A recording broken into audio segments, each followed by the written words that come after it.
Ako si Belat. Itong kapatid kong bida-bida. Nanay kong chismosa. Tatay kong babaero. Mga baboy.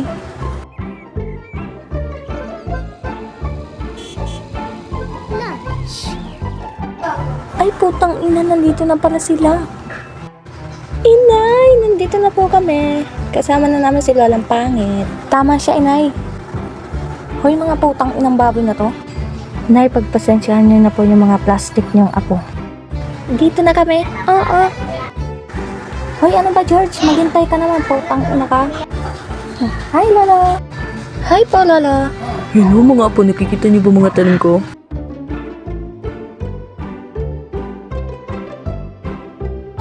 Hehehehe. Malamang. Ay gago, tara samahan niyo ako mag-harvest. Gago o Bella, tawagan mo tong basket, mamimitas tayo, tara.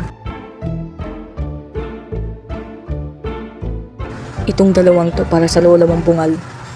Pero paano to makakain niya? Siyempre hatiin mo na, tanga ka ba? Oops.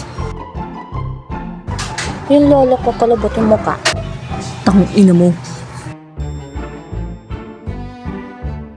Oo, ang kapal naman na ito. Kasing kapal ng tigyawat mo, Lola. Oops. Ay, Lola, lagi ka ba naghihilam o sa mukha mo? Putang ina ka. Ikaw George, kailangan mo kumain ng gulay kung ayaw mo malitsyon. Apa, napaka-arte kasi ang puta. Oh, ba't parang nakakita ka naman ng multo dyan? Wow, napakadami naman neto. Ako na magluluto. Sigurado ako mapaparami yung kain natin. Hugasan natin na maigi.